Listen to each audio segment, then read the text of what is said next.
إن الله وملائكته يصلون على النبي يا أيها الذين آمنوا صلوا عليه وسلموا تسليما. اللهم صل. أعوذ بالله من الشيطان الرجيم. بسم الله الرحمن الرحيم. نحمدك اللهم يا من نور قلوبنا بأنوار المحبة العلوية وأكمل لنا ديننا بالولاية المرتضوية وأتم نعمته علينا بالهداية الحيدرية، ونصلي ونسلم على الخاتم لما سبق والفاتح لمن غلق والمعلن الحق بالحق حبيبك وحبيبنا بالقاسم المصطفى محمد. اللهم صل على محمد وعلى آله الطيبين الطاهرين المعصومين المظلومين، سيما بقية الله في الأراضين الذين أذهب الله عنهم الرجس وطهرهم تطهيرا. اللهم صل على محمد رحمة الله على محبيهم واللعنة الدائمة على أعدائهم أجمعين. أما بعد، فقد قال الله الحكيم في كتابه المجيد. بسم الله الرحمن الرحيم. من عمل صالحا من ذكر أو أنثى وهو مؤمن فلنحيينه حياة طيبة ولنجزينهم أجرهم بأحسن ما كانوا يعملون. نعرہ صلوات.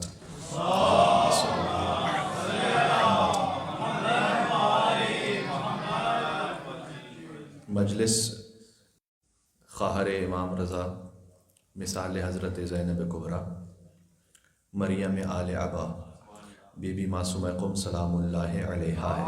اللہم صل علی محمد وعلی محمد. اور اس مجلس کی مناسبت یہ ہے کہ چاہیں گے ایک اور بات کہ جو بر صغیر میں معروف ہے کہ بی بی معصومہ قم کو ان کے برادر امام رضا علیہ السلام کی شہادت کی خبر ملی قم میں، اور وہ اس کو تحمل نہ کر پائیں اور اس شدت غم کی وجہ سے دنیا سے رخصت ہو گئیں. یہ روایت بھی بعض اردو کتابوں میں تو آپ کو مل جائے گی، لیکن در حقیقت جو اتھینٹک سورس ہیں عربک اینڈ پرشین سورسز، اس میں یہ بات واضح ہے کہ بی بی معصومہ قم کی شہادت امام رضا علیہ السلام کی شہادت سے پہلے ہوئی ہے، بعد میں نہیں، پہلے ہوئی ہے. بی بی معصومہ قم کی شہادت ہے 10 ربیع ثانی 201 ہجری. امام رضا علیہ السلام کی شہادت ہے 17 صفر یا 29 صفر 203 ہجری. امام رضا علیہ السلام کی ہجرت ہے مدینہ سے خراسان سن 200 ہجری، اور بی بی معصومہ قم کی ہجرت ہے مدینہ سے خراسان جانا چاہتی تھی لیکن قم تک پہنچتے ہوئے وفات ہو گئی، وہ ہے 201 ہجری. یعنی جب امام رضا علیہ السلام نے ہجرت کی مدینہ سے خراسان، اس کے 1 سال بعد بی بی معصومہ قم نے بھی ہجرت کی اپنے بھائی کی محبت میں. اس کے بارے میں جتنا ہو سکے گا میں عرض کروں گا، اور خود بی بی کی زیارت کے بارے میں بڑے اہم فراز اور جملے ہیں، وہ جتنا وقت میں گنجائش ہوگی آپ کی خدمت میں عرض کیے جائیں گے. امام رضا علیہ السلام نے ہجرت کی ہے سن 200 ہجری میں. وہ 15 محرم امام کا سفر شروع ہوا ہے. 15 محرم مدینہ سے امام بصرہ پہنچے ہیں، بصرہ سے اہواز پہنچے ہیں، اہواز سے شیراز پہنچے ہیں، شیراز سے اصفہان پہنچے ہیں. کہیں پر 1 مہینے کا قیام ہے، کہیں پر 10 دن کا قیام ہے، کہیں پر 5 دن کا قیام ہے. وہاں سے نیشاپور پہنچے ہیں، وہاں سرخس پہنچے ہیں، مرو پہنچے. مرو پہنچتے پہنچتے جب مولا نے نزول اجلال فرمایا وہاں خراسان میں، تو جمادی الثانی کا مہینہ تھا، اور رمضان المبارک میں امام کی ولی عہدی کا اعلان ہوا تھا. لہذا وہ عید کی نماز والا معروف واقعہ ہے کہ جب مامون نے بڑا اصرار کیا کہ اب آپ کی ولی عہدی کا اعلان ہو چکا ہے تو آپ عید کی نماز پڑھائیے. اور اس کے ضامن میں یہ تھا کہ جب امام رضا علیہ السلام عید کی نماز اس کی خلافت میں پڑھائیں گے تو اس کی حکومت انڈورس ہو جائے گی. اور امام رضا علیہ السلام نے جب پہلے منع فرمایا، لیکن جب اس نے بہت اصرار کیا تو امام رضا علیہ السلام اپنے بیت الشرف سے باہر تشریف لائے، اس انداز سے کہ انداز محمدی اور علوی امام کے چلنے سے جھلک رہا تھا. اور اللہم صل علی محمد وآل محمد. تو یہ اسی رمضان المبارک کی عید کی نماز کا واقعہ ہے. امام رضا علیہ السلام سن 200 ہجری میں خراسان آ چکے تھے. اس کے بعد بی بی معصومہ قم سلام اللہ علیہ تشریف لائیں. سن 201 ہجری میں انہوں نے ہجرت فرمائی. غور کیجیے گا ایک بات اور ایک حدیث آپ کی خدمت میں اور عرض کر دوں. ہمارا اہل بیت علیہ السلام سے تعلق ہے کیا؟ یعنی ہمارا فریضہ کیا ہے اہل بیت علیہ السلام کی ولایت کے عوض؟ تو جو فریضہ ہے اسے بہت ساری احادیث میں بیان کیا گیا ہے، انکلوڈنگ دس حدیث، جس میں مولا کائنات یہ فرماتے ہیں کہ اسعد الناس، اسعد کہتے ہیں سعادت ترین شخص کو، جو سعادت مند ترین شخص ہو. اسعد الناس، سب سے کامیاب ترین شخص کون ہے؟ امام نے 5 صفت بیان کی اہل بیت علیہ السلام سے متعلق. یعنی تمہاری کیا ذمہ داری ہے ہمارے متعلق؟ اگر ان 5 ذمہ داریوں کو تم پورا کر لو کہ تم کامیاب ترین ہو. من عرف فضلنا، پہلے تو فرمایا کہ سب سے کامیاب ترین وہ ہے جس کی پہلی منزل ہے ہمارے فضائل کو پہچانتا ہو. ظاہر فضائل ہی کو نہیں پہچانتے ہوں گے تو پھر کہاں سے محبت کر پائیں گے اہل بیت اطہار علیہ السلام سے، اور کہاں سے اس معرفت کو ایجاد کر پائیں گے؟ بات واضح ہو رہی ہے. فضائل کو بیان کر دینا یہ لوگوں کو انجیکشن لگا کر سلانا نہیں ہے. فضائل کا بیان کرنا اہل بیت علیہ السلام کی خدمت میں قدم کو آگے بڑھانا ہے. من عرف فضلنا، پہلا امام علی علیہ السلام نے ارشاد فرمایا ہے کامیاب ترین شخص وہ جس کی پہلی منزل ہے ہمارے فضائل کی معرفت رکھے، پہلا. دوسرا وَأَخْلَصَ حُبَّنَا، ہماری محبت میں خالص ہو، دوسری منزل، ملاوٹ نہ ہو. ایک حدیث آپ نے سن رکھی ہے من غش فلیس منا. ہم اسلامیات کی کتاب میں سن ٹیکسٹ بورڈ میں یہ حدیث پڑھائی جاتی ہے کہ جو ملاوٹ کرے وہ ہم میں سے نہیں ہے. لیکن ایک اور حدیث ہے من غشنا فلیس منا، جو ہم اہل بیت میں ملاوٹ کرے وہ بھی ہم میں سے نہیں ہے. آپ اہل بیت علیہ السلام کے القاب، اہل بیت علیہ السلام کے فضائل وہ غیر اہل بیت کو نہ دیجیے. یہ ہے اگر آپ نے ملانا شروع کر دیا ہے اہل بیت کے فضائل میں ملاوٹ. اور خالص محبت کیجیے، یعنی یہ نہ ہو کہ جب میں کسی مشکل میں ہوں تو میں آؤں اور آ کر اپنا گال پیٹتے ہوئے کہوں یا وجیہا عند اللہ اشفع لنا عند اللہ. صحیح ہے.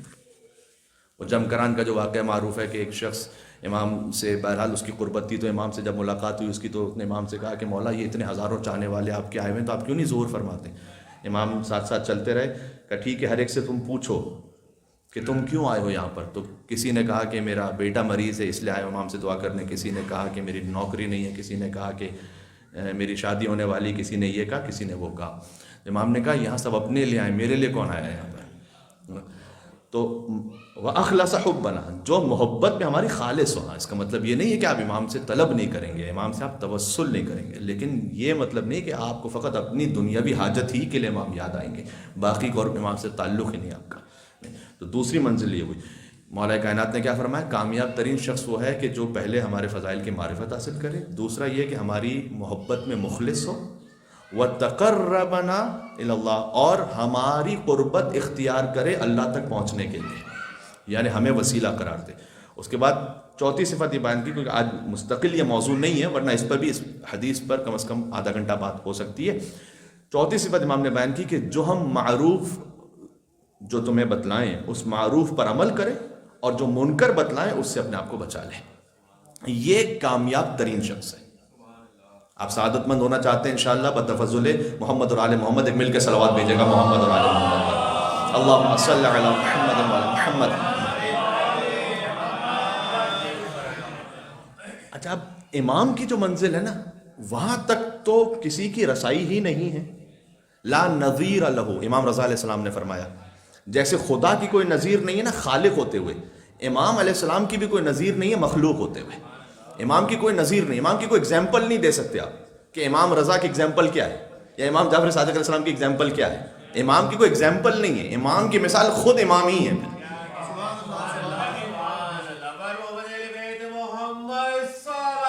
اللہم صلی علی محمد و علی محمد.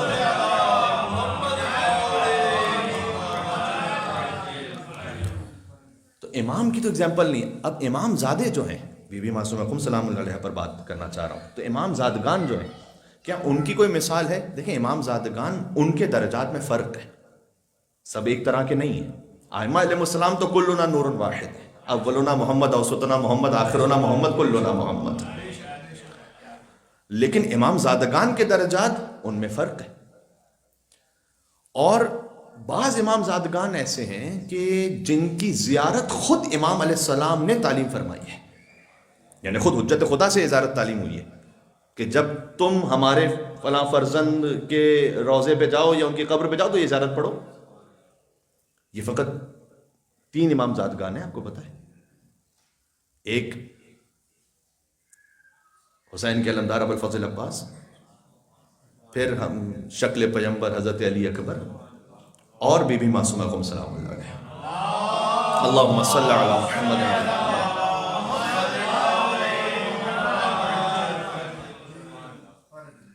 لہذا شیخ عباس قمی نے واضح طور پر یہ لکھا ہے کہ بی بی معصومہ قم سلام اللہ علیہ کا جو مقام ہے وہ امام موسی کاظم کی اولادوں میں سوائے امام رضا علیہ السلام کے اور اس کے بعد کوئی اس مقام تک پہنچتا نہیں ہے جہاں بی بی معصومہ قم سلام اللہ علیہ ہیں. امام موسی کاظم علیہ السلام کی 20 بیٹیاں ہیں. تذکرۃ الخواص میں سبط ابن جوزی نے 20 بیٹیاں لکھی ہیں، جبکہ شیخ مفید نے 18 بیٹے اور 17 بیٹیاں لکھی ہیں. تو 20 بیٹیاں امام موسی کاظم علیہ السلام کی ہیں، جن میں سے سب ہی بنت ولی اللہ بھی ہیں، اخت ولی اللہ اور عمت ولی اللہ، وہ تو سب ہیں.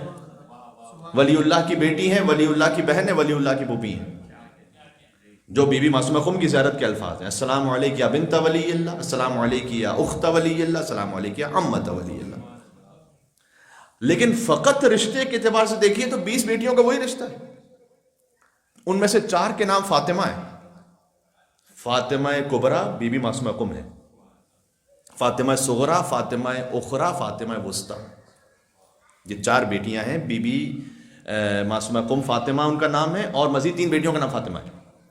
تو امام موسی کاظم علیہ السلام، اب اس ہسٹوریکل اس بات سے کیا سمجھ میں آتا ہے، جب بی بی معصومہ قم مدینہ میں ہیں اور امام رضا علیہ السلام خراسان میں ہیں تو 20 بھائی ہیں اور 20 بہنیں. فرض کیجئے اس روایت کو اگر آپ لے لیجئے تو ایک بھائی نے ہجرت کی ہے نا خراسان تک، تو امام خراسان گئے. 19 بھائی اور بی بی کو ملا کر خود 20 بہنیں، وہ تو آلریڈی مدینہ میں ہے، پھر بی بی کو ہجرت کی کیا ضرورت ہے؟ یعنی اگر اکلوتے کوئی بھائی ہوں اور پھر وہ بھائی موجود نہ ہو تو پھر ہجرت کریں تو پھر لگے گا آپ کو کہ ٹھیک ہے بھائی کی محبت میں جا رہی ہیں. بھائی 20 بھائی تو ان میں سے 19 تو ویسے ہی مدینہ میں ہیں. یہ بی بی کا ان 19 بھائیوں کو چھوڑ کر اس ایک بھائی کی خاطر ہجرت کرنا، یہ ہے وہ ولایت پذیری جو بی بی معصومہ قم سلام اللہ علیہ ہے.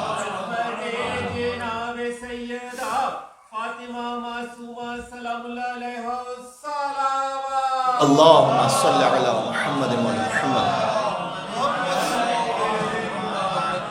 بات واضح ہو رہی ہے. امام زادگان کے مقام میں فرق کیوں ہے؟ یہ اس کی بہت ساری وجوہات ہیں. ان میں سے ایک وجہ ہے مثلا علم. هل يستوي الذين يعلمون والذين لا يعلمون. علم رکھنے والا اور علم نہ رکھنے والا برابر نہیں ہو سکتے. اس کی ایک وجہ ہے ہجرت. جن امام زادگان نے ہجرت کی ہے، ایسے تو کوئی ترک سکونت نہیں کرتا. جناب عباس تابش کا شعر ہے، ایسے تو کوئی ترک سکونت نہیں کرتا، ہجرت وہی کرتا ہے کہ جو بیعت نہیں کرتا.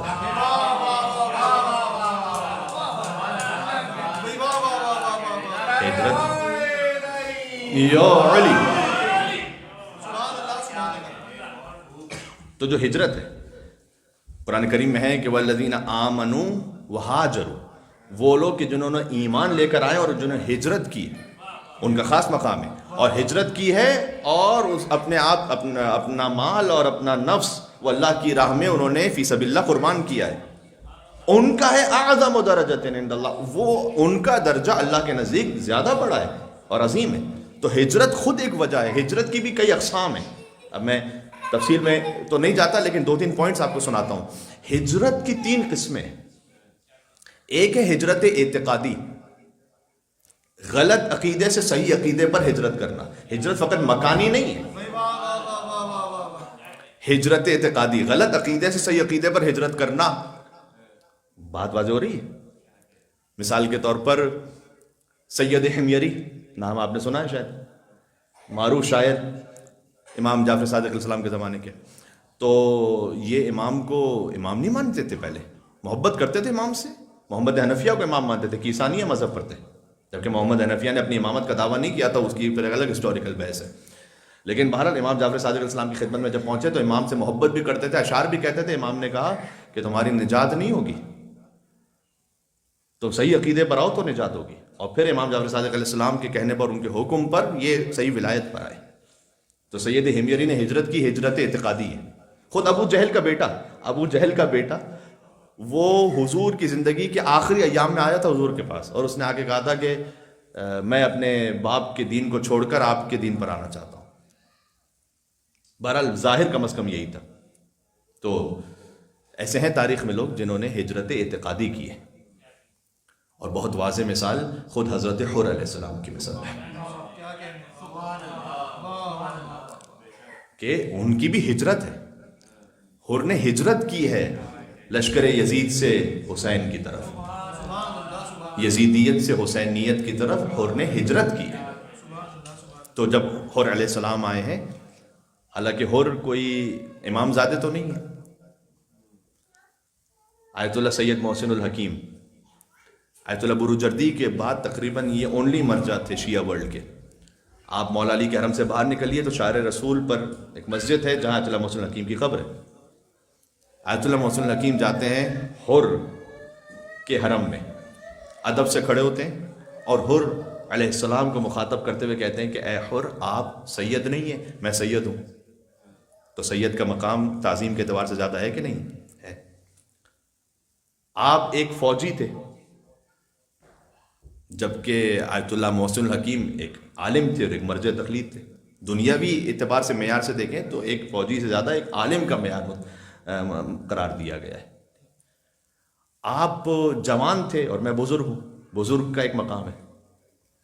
لیکن پھر بھی آیت اللہ محسن الحکیم کہتے ہیں میں جرأت نہیں کر پا رہا ہوں کہ میں یہاں بیٹھ جاؤں آپ کے سامنے اور بیٹھ کر ہی زیارت پڑھ لوں، میں کھڑے ہو کے زیارت پڑھوں گا. جانتے ہیں کیا کہا پھر اس کے بعد انہوں نے کہا؟ اس لیے کہ آپ کے پاس وہ فضیلت ہے کہ مجھ جیسے ہزاروں آئیں اور آپ سے سفارش طلب کریں اور آپ سے گزارش کریں کہ آپ ابا عبداللہ الحسین علیہ السلام کی بارگاہ تک ہمارا پیغام پہنچائیے گا. اس کے بعد ایک اتنی خوبصورت وجہ بیان کی، وجوہات میں سے ایک وجہ جو بی بی معصومہ قم کی زیارت میں بھی ہے، کہ اے حر علیہ السلام، ایک وجہ تو یہ ہے کہ آپ کی عاقبت بخیر ہوئی ہے امام حسین علیہ السلام کے جوار میں اور امام حسین علیہ السلام پر قربانی دیتے ہوئے. مجھے نہیں معلوم کہ میری عاقبت خیر ہونے والی ہے یا نہیں ہونے والی، اس لیے آپ کا مقام زیادہ ہے. اللہم انی اسألک ان تختم علی بالسعادہ، بی بی معصومہ قم کی زیارت کا جملہ ہے. پروردگار میں تو یہ جملہ وہ ہے کہ جو بعض علماء قنوت میں پڑھتے ہیں، پروردگار میں تجھ سے سوال کرتا ہوں ان تختم علی بالسعادہ، کہ میرا اختتام سعادت پر ہو.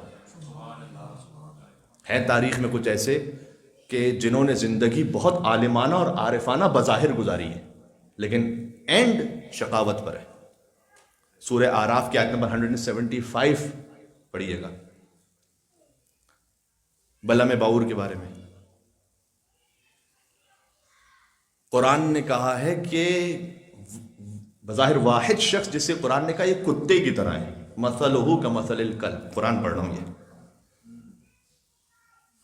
بنی اسرائیل کا اتنا بڑا عالم، اینڈ ہوا ہے حضرت یعنی جو بنی اسرائیل کے جو انبیاء تھے ان کا انکار کرتے ہوئے، اور بدبخت اور فی النار ہوا. سورہ حشر کی آیت نمبر 19 پڑھیے گا برسیسا سے متعلق. یہ سب قرآنی ریفرنسز ہیں. جو خدا کی عبادت 70 سال کرنے کے بعد شیطان کی عبادت کرتے ہوئے مرا ہے. شیطان نے اس سے کہا کہ تم ان تکفر باللہ، تم خدا کا کفر کر دو اور مجھ پر ایمان لے کر آؤ. خدا کا کفر کیا اور شیطان پر ایمان لے کر آیا. نعوذ باللہ من ذالک. برسیسا، ٹھیک ہے. زبیر کی مثال ہے، بی بی سیدہ سلام اللہ علیہا کے جنازے میں 7 افراد میں سے ایک زبیر ہے. اختتام جنگ جمل پر ہے، امیر المومنین کے مقابلے پر. اللہم انی اسألک ان تختم علی بالسعادہ، یہ آسان منزل نہیں ہے۔ ایک مل کے صلوات بھیجتے محمد اور آل محمد پر اللہم صلی علی محمد۔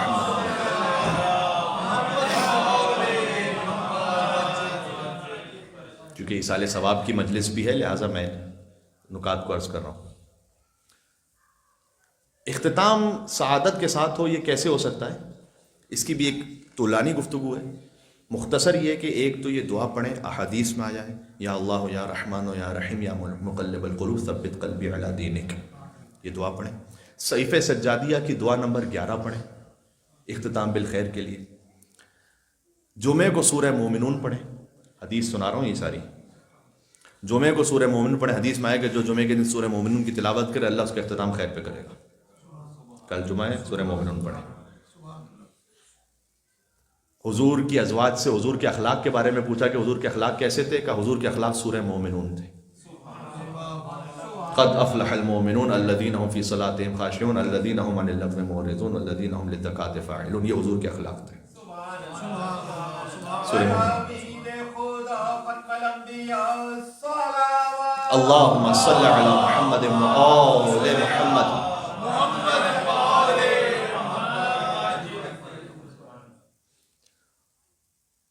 ایک حدیث ہے مولا علی علیہ السلام کی، فرمایا جو ہم اہل بیت کا احترام رکھے اور ہمارے چاہنے والوں کا احترام رکھے، اللہ اس کا اختتام سعادت کے ساتھ کرے گا۔ حدیث ہے یہ کہ جو ہم اہل بیت کی تعظیم کرے اور جو ہم سے محبت کرتا ہو اس کی تعظیم کرے، اللہ اس کا اینڈ اچھا رکھے گا۔ اب سمجھ میں آپ کو حور کا اختتام اچھا کیوں ہوا تھا؟ احترام امام حسین کیا تھا اس نے، اور احترام بی بی فاطمہ زہرا سلام اللہ علیہ کیا تھا کہ آپ نے تو مجھے کہہ دیا ثقلت کا امک یا حور، اے حور تیری ماں تیرے غم میں بیٹھے، میں آپ سے یہ نہیں کہہ سکتا اس لیے کہ آپ کی ماں فاطمہ زہرا سلام اللہ علیہ ہے۔ یہ جو احترام سیدہ کونین تھا یہ حور کو بچا گیا۔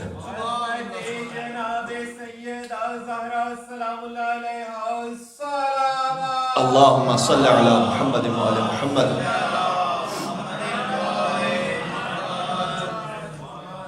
ہے ترتیب پہ آپ میرے ساتھ انشاءاللہ؟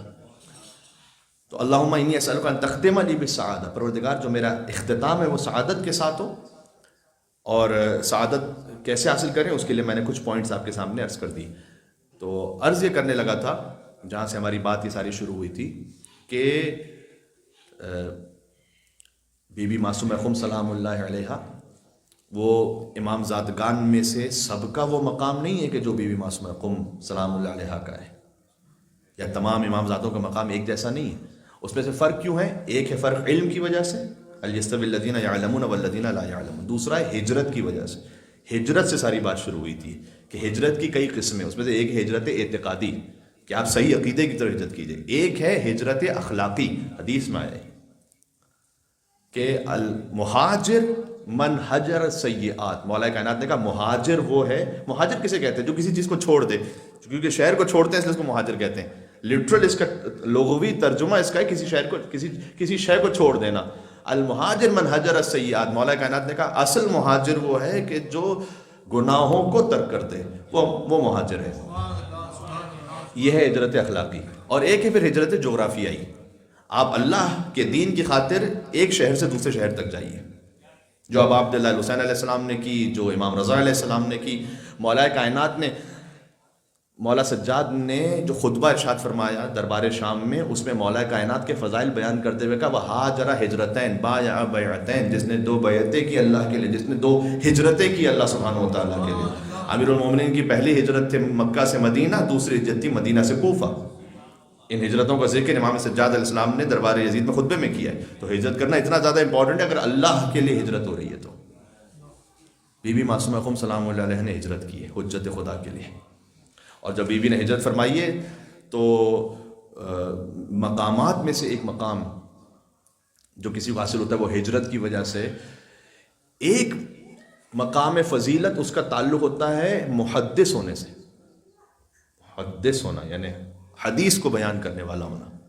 بی بی فاطمہ معصومہ کو محدثہ بھی ہیں۔ شاہ عبد العظیم حسنی کا بھی بڑا مقام ہے۔ شاہ عبد العظیم امام حسن علیہ السلام کی 4تھی نسل سے محدث ہیں، اس لیے ان کا اتنا بڑا مقام ہے۔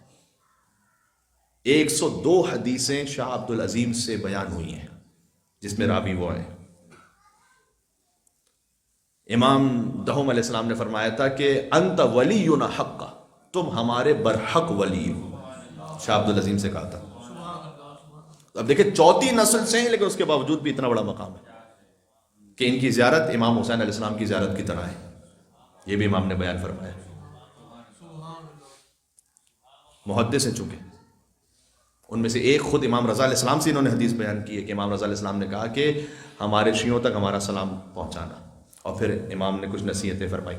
تو بہرحال بی بی معصومہ خم محدثہ ہیں، اور بی بی معصومہ خم وہ محدثہ ہیں کہ بی بی کا نام ہے فاطمہ، اور بی بی نے جو حدیث بیان کی ہے رسول اللہ صلی اللہ علیہ وآلہ وسلم سے حدیث بیان کی بی بی نے، اس میں اللہم صلی علی محمد و علی محمد، جو چین آف نیریشنز ہیں اس میں سارے راوی وہ سب مستورات ہیں اور سب کا نام فاطمہ ہے۔ روایت کی سند یہ ہے کہ عن فاطمہ عن فاطمہ عن فاطمہ عن فاطمہ عن فاطمہ عن فاطمہ عن فاطمہ عن رسول اللہ صلی اللہ علیہ وسلم، یہ روایت کی سند ہے کہ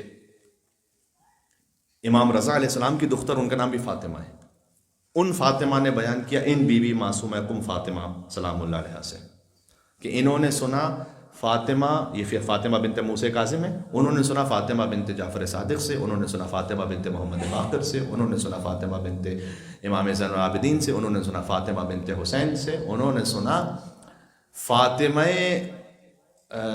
ثانی زہرا بی بی زینب کبریٰ سلام اللہ علیہ سے بنت علی، انہوں نے سنا بی بی زینب نے اپنی ماں فاطمہ زہرا سلام اللہ علیہ سے عن رسول اللہ صلی اللہ علیہ وآلہ وسلم، اللہم صلی علی محمد و علی محمد۔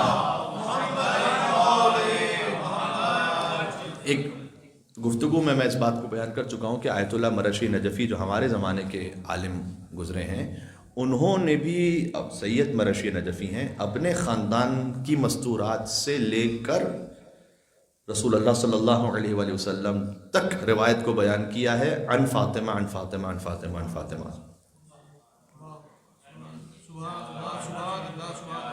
یہ بات پہنچی کہ میں نے کیا عرض کی ہے؟ خانوادہ اہل بیت میں مستورات کے درمیان ڈسکشن کس بات پر ہے؟ احادیث اہل بیت اطہار علیہ السلام پر ہے، ونڈو شاپنگ پہ نہیں ہے۔ صبح دوپہر شام یہی کام رہ گیا کہ سیل کا لگی ہے تو کا ختم ہو رہی ہے، اس سے ذرا سا باہر نکلیں اور کچھ وہ بات کیجئے کہ جو آپ کی عاقبت سنوار دے۔ عاقبت تو اس سے نہیں سنورنے والی کہ میں نے کون سی برانڈ کی گھڑی پہنی ہوئی ہے، عاقبت ایسے سنورنے والی ہے کہ میرا عقیدہ کیا ہے اور میرا عمل کیا ہے، عاقبت ایسے سنورنے والی ہے۔ اس کے لیے آپ کو علم چاہیے، اور اس کے لیے آپ غور کیجئے گا، بی بی فاطمہ معصومہ قم سلام اللہ علیہ نے 3 حدیثیں کم از کم ایسی ہیں کہ جن کی سند یہی ہے، میں تبرکاً پھر نام لیتا ہوں، عن فاطمہ عن فاطمہ عن فاطمہ عن فاطمہ عن فاطمہ عن فاطمہ عن فاطمہ عن رسول اللہ صلی اللہ علیہ وسلم، 3 حدیثیں ایسی ہیں کم از کم۔ اور حدیث رسول اللہ سے یہ ہے، پہلی حدیث یہ ہے کہ من مات علی حب علی محمد مات شہیدا، اس کی راویہ بی بی فاطمہ معصومہ قم ہے۔ من کنت مولا فہذا علی المولا، اس کی راویہ بھی بی بی فاطمہ معصومہ قم ہے۔ یا علی انت منی بمنزلت ہارون من موسیٰ الا انہ لا نبی بعدی، اس کی راویہ بھی بی بی فاطمہ معصومہ قم ہے۔ حدیثیں مشہور ہیں، آپ کو پتہ نہیں ہے کہ روایت پہنچی کہاں سے ہے، اور بلکہ ایک چوتھی حدیث اس کی سند بھی یہی ہے کہ شب معراج حضور یہ فرماتے ہیں کہ میں جب جنت کا نظارہ کر رہا تھا تو میں نے دیکھا کہ ایک سفید در اور سفید مونگے کا ایک بہت عالی شان محل ہے جس پر یاقوت سے لکھا ہوا ہے، ایک عبارت لکھی ہوئی ہے، اور عبارت میں وہ کلمہ لکھا ہوا تھا، اس پر لا الہ الا اللہ محمد رسول اللہ علی ولی اللہ اس پر لکھا ہوا تھا۔ اس روایت کی راویہ بھی بی بی فاطمہ معصومہ قم ہے۔ بات پہنچ گئی آپ تک؟ تو آیت اللہ مرشی نجفی نے جو روایت نقل کی ان میں اپنے خانوادے کی ساری مستورات سے نسل بعد نسل یا پشت بعد پشت، ایک کے بعد ایک کے بعد ایک کے بعد تمام مستورات، سب کا نام فاطمہ۔ میں جو اختتام بالخیر کی بات کر رہا تھا نا، ذرا سنیے گا۔ آیت اللہ مرشی نجفی کے لیے ہے کہ انہوں نے مغرب عشاء کی نماز پڑھائی بی بی فاطمہ معصومہ قم کے حرم میں، اور تشریف لائے اپنے گھر پر۔ بہت نقاہت ہو رہی تھی، انہوں نے کہا کہ مجھے مفاتی دینا، مجھے زیارت جامع کبیرہ پڑھنی ہے۔ مفاتی میں نے من باب المثال کا کوئی بھی کتاب لی انہوں نے، اور زیارت جامع کبیرہ پڑھنا شروع کی۔ زیارت جامع کبیرہ پڑھنے، اگر آپ زیارت جامع کبیرہ پڑھنے کے عادی ہیں، اس میں سے ایک لفظ ہے بکم فتح اللہ و بکم یختم۔ اے اہل بیت، خدا آپ سے شروع کرتا ہے اور یختم، یہ خاتمہ بالخیر اسی یختم سے ہے، اور آپ ہی پر ختم کرتا ہے۔ یہ یختم کا لفظ کہا اور جان نکل گئی۔ اس سے بڑھ کر خاتمہ بالخیر کیا ہو سکتا ہے کسی کو؟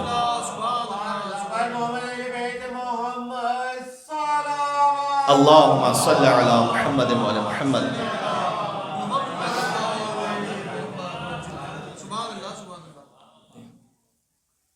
تو ان امور کی طرف آئیے۔ میں مردوں سے بھی گزارش کروں گا اور تمام مستورات سے بھی، کہ ضروری نہیں ہے کہ آپ پہ کوئی واجب قربت اللہ نہیں ہے کہ آپ دوسرے دن یا ہر تیسرے دن ہی جو ہے نا کہیں نہ کہیں کسی ریسٹورنٹ میں جا کے کہیں کچھ کھانا کھائیں گی اپنی فرینڈس کے ساتھ مل کر، یا کہیں شاپنگ مال جائیں گی، یا کہیں پر کوئی تفریح کے لیے جائیں گی۔ ایسے ٹھیک ہے، وہ آپ اپنے مقام پہ کیجیے، لیکن اصل زندگی اس خاطر نہ گزاریے۔ بات واضح ہو رہی ہے؟ یہاں جو رہ کر سب سے بڑا مشن اور مقصد ہونا چاہیے وہ یہ کہ ہم اپنے آپ سے بہتر مومن کیسے بنائیں گے اپنی نسلوں کو۔ سبحان اللہ، سبحان اللہ، سبحان اللہ۔ تو جو مقام فضیلت ہے وہ کسی کو علم سے ملتا ہے، محدثہ ہونے سے ملتا ہے، ہجرت سے ملتا ہے، شہادت سے ملتا ہے، اور ان سب میں بھی معصومہ قم شریک ہے۔ ہجرت بھی کی ہے، علم بھی ہے، محدثہ بھی ہے، اور شہادت بھی ہے، ولایت پذیری بھی ہے۔ تو ولایت کی خاطر ہجرت کی ہے۔ میں نے کہا کہ 20 بہنیں موجود ہیں مدینہ میں، بشمول ان کے 19 بھائی موجود ہیں مدینہ میں، اس کے باوجود بھی ہجرت کرتی ہیں ایک بھائی کے لیے۔ البتہ جب بی بی کا قافلہ چلا تو 22 لوگ تھے بی بی کے قافلے میں، بعض نے 400 تک بھی تعداد لکھی ہے، اس میں کچھ امام زادگان بھی تھے۔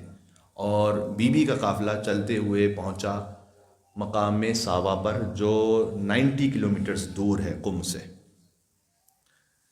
وہاں پہنچ کر جب بیوی کے اس کاروان کو دیکھا تو مامون کو خبر تو ہو گئی تھی کہ اتنے سادات تشریف لا رہے ہیں اور بی بی معصومہ قم تشریف لا رہی۔ گویا یہ تو وہی منظر ہے کہ امام حسین کے ساتھ بی بی زینب سلام اللہ علیہ۔ تو اگر بی بی فاطمہ معصومہ قم پہنچ گئی خراسان، تو امام رضا علیہ السلام کے ساتھ بی بی معصومہ قم سلام اللہ علیہ، تو پھر تو ولایت کا منظر ہی کچھ اور ہوگا وہاں پر۔ اس لیے بی بی کو وہی روکا جائے، تو ان کے قافلے پر حملہ کیا گیا مقام ساوا پر، جس میں بی بی کے بھائی شہید ہوئے بہت سے، بی بی کے نگاہوں کے سامنے۔ اور جعفر مرتضیٰ آمولی نے لکھا ہے کہ بی بی کو زہر دیا گیا ساوا میں۔ بی بی بہت رحیم ہو چکی تھی اس زہر سے، اور بھائی یوں کی شہادت کا غم تھا، لہذا بی بی نے پوچھا کہ یہاں قم کتنا دور ہے، اہل بیت کے چاہنے والوں کی بستی ہے کوئی؟ کہ بی بی 10 فرسخ ہے، کہ مجھے قم لے کر چلو۔ اور بی بی اس عالم میں پہنچی قم۔ تو جب بی بی قم پہنچی اور اہل قم کو پتہ چلا، قم ابتدا ہی سے شیعیان اہل بیت اطہار کا مرکز رہا۔ موسیٰ ابن خزرج وہ قم کے شیعوں کے سردار ہیں، انہیں پتہ چلا کہ سید زادی آ رہی ہیں، رسول زادی آ رہی ہیں ہمارے شہر میں۔ احترام اتنا تھا کہ خود موسیٰ ابن خزرج نظریں چکا کر آگے بڑھے، بی بی کا جو ناقہ تھا اس کو چاروں طرف سے اس پر حجاب کر دیا گیا، اور خود بی بی کے ناقے کی مہار پکڑ کر ایک نوکر، خادم، غلام، عبد دلیل کی طرح موسیٰ ابن خزرج جیسے رئیس، قم کے شیعوں کے سردار، وہ چلے۔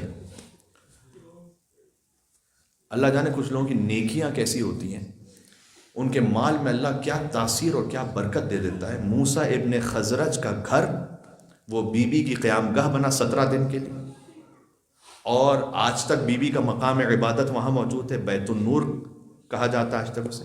موسیٰ ابن خزرج ہی کا باغ تھا جہاں بی بی کو دفن کیا گیا، جہاں بی بی کا حرم ہے. تو آپ سوچئے گا کہ کیا خلوص کے ساتھ اور کس طہارت کے ساتھ اس نے دولت کمائی تھی کہ جو گھر تھا وہ بی بی کی قیام گاہ بن گیا، جو باغ تھا وہ بی بی کی آخری آرام گاہ بن گیا. تو بڑے احترام کے ساتھ بی بی کو یہ شہر قم میں مہار پکڑتے ہوئے لے کر آئے، اور بی بی 17 دن رہی. بہت امام زادے مدفون ہیں قم میں اور ایران میں اور عراق میں، اور میں نے عرض کیا کہ ابو الفضل عباس علیہ السلام اور شہزادہ علی اکبر علیہ السلام ان کے مقام تک کوئی نہیں ہے. لیکن ایک بات جو بی بی معصومہ قم سلام اللہ علیہا کو سب سے ممتاز کرتی ہے وہ یہ ہے کہ جو وہ حوض علمیہ، بڑے سے بڑے مرجع تقلید ہوں، بڑے سے بڑے عالم آیت اللہ ہوں، جس بی بی کے حرم میں ادب احترام سے سر جھکا کر افتخار سمجھتے ہیں اپنا کہ ہم بی بی کے زائر قرار پائیں، وہ حرم حضرت معصومہ قم سلام اللہ علیہا ہے. علامہ طباطبائی اپنے روزے کا افطار کرتے ہیں کہ میں جاؤں گا پہلے بی بی کی ذریعہ مطہر کو بوسہ دوں گا، اس کے بعد روزے کا افطار کروں گا. تو ایک عجیبی احترام ہے بی بی کے حرم میں تمام علماء اور فقہاء کا. بس عزیزوں، ایک بہن کوفہ اور شام بھی گئی تھی. چند لمحے میرے پاس رہ گئے، مصائب اختتام تک پہنچا رہا ہوں. علی کی بیٹی جب کوفہ کے بازار میں پہنچی تو لوگ پتھر مارنے والے تھے. علی کی بیٹی جب شام میں پہنچی تو آوازیں کسنے والے تھے. آپ جانتے ہیں تاریخوں میں لکھا ہوا ہے کہ انہوں نے دف بجانے والے اور تنبورے بجانے والے اور گیت گانے والی عورتوں کو بلا لیا تھا، جو بی بی زینب کے سامنے گیت گا رہی تھیں اور تالیاں پیٹ رہی تھیں اور رقص کر رہی تھیں، اور حسین کا کٹا سر نو کے نیزہ پر بلند تھا. عجب عالم تھا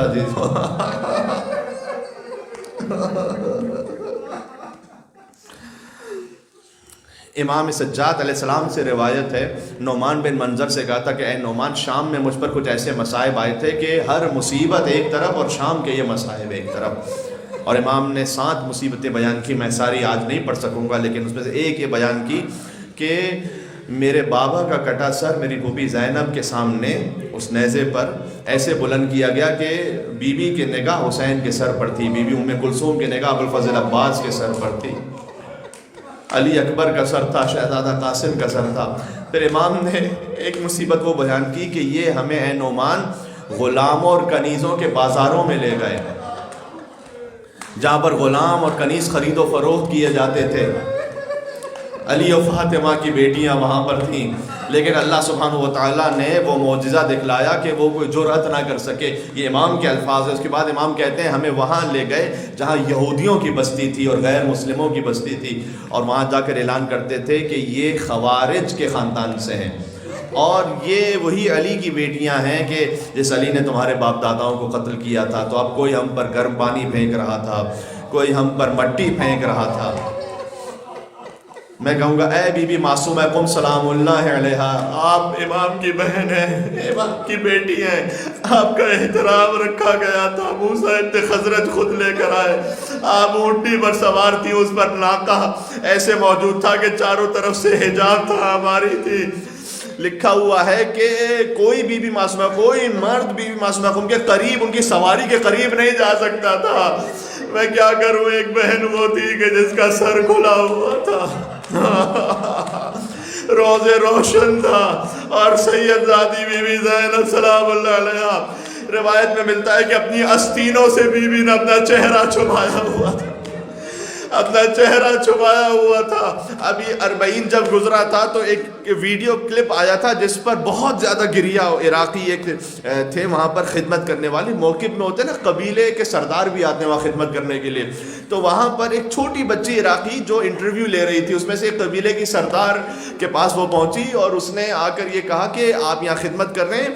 اس کے بعد اس نے کہا کہ یہ جو سب زائرین آ رہے ہیں جو خدمت ہو رہی ہے، تو کیا بی بی زینب جب آئی تھی تو ان کی بھی یہی خدمت ہوئی تھی؟ تو بڑا اس نے جواب بھی نہیں دے پایا، بڑا روتا رہا پھر بعد میں گویا کہتا ہے ارے بیوی کی خدمت کہاں ہو بھائی تھی، اللہ جانے سیدزادیہ کتنے کتنے گھنٹے کھڑی رہی، کہاں کہاں پیدل چلتی رہی. اور یزید شراب کے نشے میں کہتا تھا من هذه المتکبرہ، یہ مغرور بیوی کون ہے جو یہاں پر کھڑی ہے، یہ کون متکبرہ زینب ہے. یا اللہ.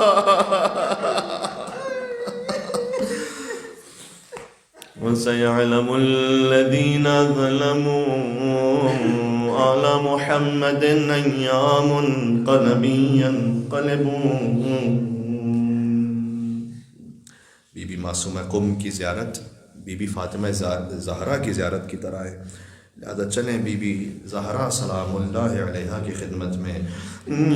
یا فاطمة الزہراء یا بنت محمد یا قرۃ عین الرسول یا سیدتنا ومولاتنا انا توجہنا واستشفعنا وتوسلنا بك إلى الله وقدمناك بين يدي حاجاتنا يا وجية